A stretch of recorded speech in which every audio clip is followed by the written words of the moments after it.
Rencontrer des entités extraterrestres en prenant des substances psychotropes? Oui, c'est complètement possible. La kétamine, c'est une molécule dissociative qui peut provoquer des effets vraiment étranges. Parmi ces effets, on retrouve principalement des hallucinations, des distorsions temporelles ou encore la modification des sens et de l'espace. Des états que notre ami Eliacide a pu vivre lors de son trip complètement fou.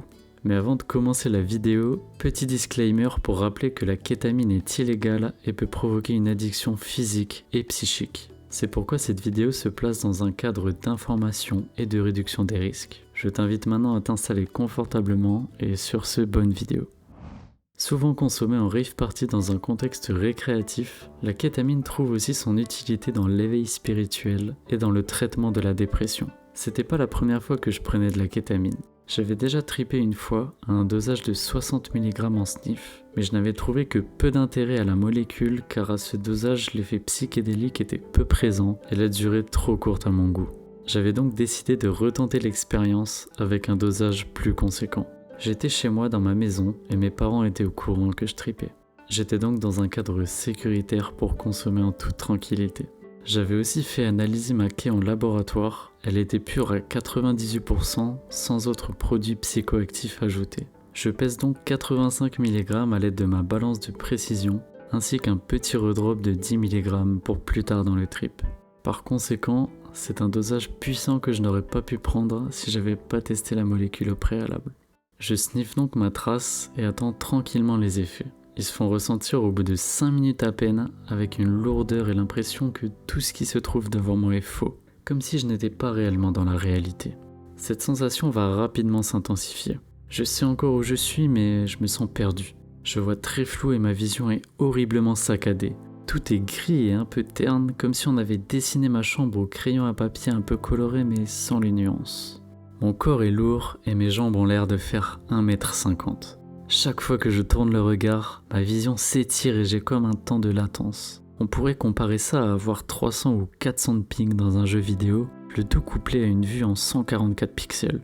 Bouger est aussi plus compliqué que d'habitude, mais ça reste possible. J'ai l'impression d'observer mes actions depuis un écran, comme si je voyais une vidéo de très mauvaise qualité avec une grosse latence. Les effets continuent de monter, puis je ferme les yeux. Là, je vois un voile de théâtre en satin noir qui tombe par-dessus ma vision. Je vois alors le noir le plus profond que j'ai vu jusqu'à présent. Je suis dans un vide partiel. J'ai moins conscience de mon corps et je commence à devenir seulement âme. Malheureusement, je suis dans un entre-deux car la dose que j'ai prise n'est pas suffisante pour une séparation complète, aussi appelée K-Hall. Je suis donc mi-corps, mi-conscience, dans un univers étrange, fait de gris, de noir et de blanc. Sous psychédélique, j'ai l'habitude de voir des paysages très colorés, des méga structures fractales et parfaitement géométriques, et je peux presque prédire la prochaine. Mais là, les visuels avaient un caractère beaucoup plus aléatoire. Ce n'était pas dérangeant du tout, mais plutôt inhabituel. À ce moment-là, je me lève et vais prendre le redrop préparé plus tôt car je maîtrisais bien l'intensité du trip. Les effets continuent de s'intensifier et j'essaie de plonger le plus possible. Les visuels défilent et je me retrouve dans des espaces à la géométrie étrange, comme des pièces distordues avec des lignes blanches courbées qui définissent la profondeur des espaces que je traverse. Pour expliquer un peu mieux, c'est comme si vous dessiniez une pièce en perspective au stylo blanc sur un fond noir et que les lignes étaient courbées mais formaient tout de même une profondeur. Ce qui fait que je voyais des espaces à la fois ronds, carrés ou triangulaires. À un moment donné, je suis projeté dans l'espace et je me vois à la troisième personne rencontrer une créature au corps informe, dotée d'un énorme et unique œil qui me regarde.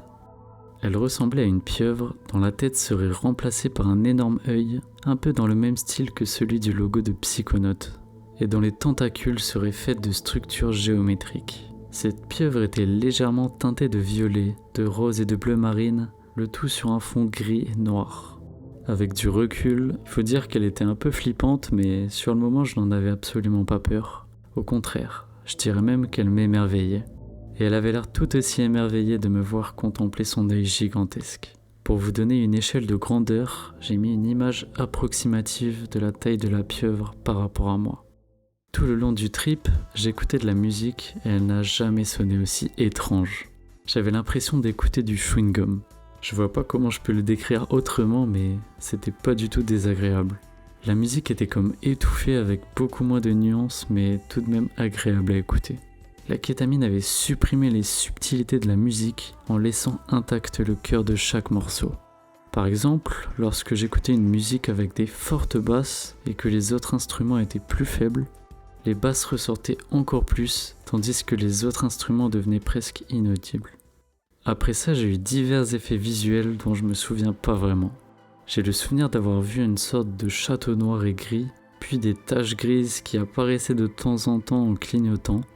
Les effets vont ensuite progressivement diminuer pendant 20 minutes, puis je réalise que je suis à nouveau sobre lorsque la musique reprend son rythme normal. Pour conclure, ce trip m'a aidé à plus m'ancrer dans le moment présent, à relativiser sur ce qui arrive dans ma vie et à moins me prendre la tête pour des détails du quotidien. Merci à lui pour ce très beau trip report. À vrai dire, je pensais même pas que c'était possible de rencontrer des entités sous kétamine. Heureusement pour lui, l'interaction avec la pieuvre s'est plutôt bien passée. Et grâce au bon set and setting, il a pu vivre une belle expérience et en tirer des leçons, et ça c'est le plus important.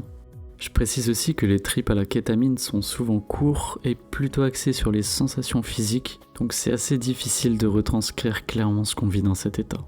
D'ailleurs, Eliacide, l'auteur de ce trip, va bientôt ouvrir une chaîne YouTube pour parler des substances, donc je compte sur toi pour aller lui donner de la force. En tout cas, merci d'avoir regardé jusqu'au bout. Si t'as aimé la vidéo, oublie pas de liker et t'abonner, et sur ce, moi je te dis à très vite pour de prochaines vidéos.